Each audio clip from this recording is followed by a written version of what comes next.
post-match chat with chaps for that Millwall podcast. It's just finished at Ewood Park, Blackburn Rovers 2, Millwall 1. We were the reason we lost that game. It wasn't Blackburn being particularly good. They scored 2 goals, both of which was just completely inept defending. And it really is as simple as that. Blackburn have got some very, very good players. I think they're going to be a mid-table team this season. And these are games that we could and should be winning if we want to finish in the top half, in the top 6. We've got absolutely no chance when we defend like that. We basically created 2 chances for them. Their first goal, Murray Wallace, completely horrendous defending. Long and Cresswell getting in the way of each other for an easy goal for Dolan. And then the second goal, Afobe, yes, he should clear it at the front post. He doesn't. And ultimately, we have to anticipate that. And Honeyman has to beat Diaz to the ball. It's as simple as that. There are 2 goals that were so preventable. It's unbelievable. Up until that point, there was nothing in the game. We weren't particularly good. We were quite boring still. Nothing changed. But there wasn't much in the game. And then all of a sudden, you're 2-0 down. And you start thinking, what on earth is going on? He then makes the changes, and how many times have we sat here saying this? You make the changes, you bring on Bury, and all of a sudden you look more of a threat. Now, it's very difficult to say if he'd have started the team that finished, whether we would play with the same attacking front foot mentality, because ultimately Blackburn are holding on. So you can never say, oh, why don't we start like that? Because it's a completely different scenario. But who knows? Because we've never bloody tried it. And he's got to try it. When we went 2-0 down, I sat there and I said to myself, we need a change now in terms of the manager. Do I blame the manager for the 2 goals? No, because the defending is completely basic errors from the team. However, someone has to take the blame. And we're getting to a point now where I think we just need a change. We rallied, we got the goal back. And in reality, I think we should have got a draw in the end. We had 2 really good chances. We had Flemings and then Vogelsammer with one of the last kicks of the game. We should have probably ended up getting a draw somehow from that game. So it's so difficult because you can look at things so glass half full and half empty.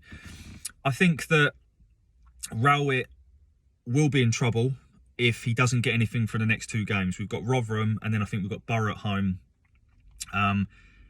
And they are 2 teams that Rotherham obviously just lost their manager.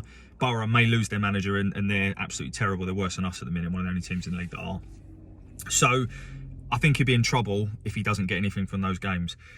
However, sticking from today's game, I'm just going to go through the players and give everyone like a bit of an honest review and assessment of their performances. Long does not install me with much confidence when it comes to shot stopping and just he's basically his goalkeeping, distribution, no question he's much better, although he had a bit of a panic in the second half, but he doesn't install the same confidence to me that Bart does. Do I think that his distribution's a lot better and does that aid us? Yes, I do. However, ultimately, to me, a goalkeeper, first and foremost, is there to stop the ball going in the net. And I think the first goal, I'm not saying it's completely his fault. It's not. However, he could have done better and arguably Bart could have done. So I'm not saying we should knee-jerk and drop him. End of the day, Rowett's made his decision. So I think Long should probably be given another game or 2. But at the moment, not really cutting it for me. I thought Cooper was a bit better today. To be honest, I thought Murray Wallace was the weak link at the back. He made a few errors, and obviously the first goal, to me, if he deals with that first ball, it doesn't happen. I thought Malone was poor. I thought Jamie Shackleton, I was about to say Danny Mantamara then, maybe it should have been, but I thought Shackleton did all right. Wasn't any fault for me for either of the 2 goals. I thought he did what Shackleton does. He was quite busy, looked to get forward, but ultimately not much joy. In the centre of the park, I didn't even know Styles was playing at times. I thought Styles did zilch in the game, to be honest with you. I thought it was a really poor performance from him. Mitchell and Honeyman were okay, busy, but not massively effective. And everyone knows on this channel that I'm a big Billy Mitchell fan. Fleming and Afobe, complete opposites today. I thought Fleming was our best player by an absolute mile, stuck out like a sore thumb. Everything we did positive went through him, was him. He deserved a goal. His effort and desire as well was there, which is what I really like about him. It's not just about his ability on the ball and his technical ability. I remember one time there was a free kick and he completely cocked it up, but then he was the first person back to defend. So I like him. It's just whether or not he's going to stick around for us to get better and up to his level, because he clearly is a class apart from a lot of the other players we've got at the minute.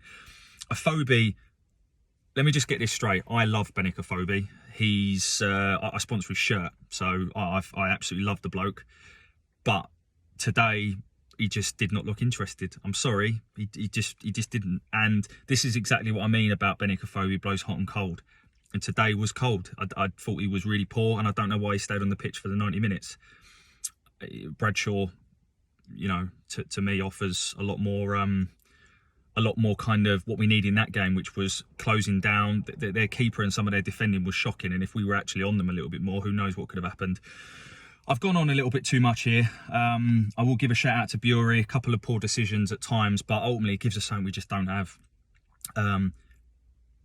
He's doing it when players and legs are tiring. So, but he's ultimately only given the opportunity to do that. He doesn't start games. He has to start against Rotherham. Richard Wood, at 37 years old or whatever he is not going to want to defend against Bury, whether he's starting the game or whether he's, you know, tiring towards the last 10 minutes of the game. Bury has to start on Wednesday night. So I think overall I'd summarise it by saying we've lost the game again, that we are the reason we lost it.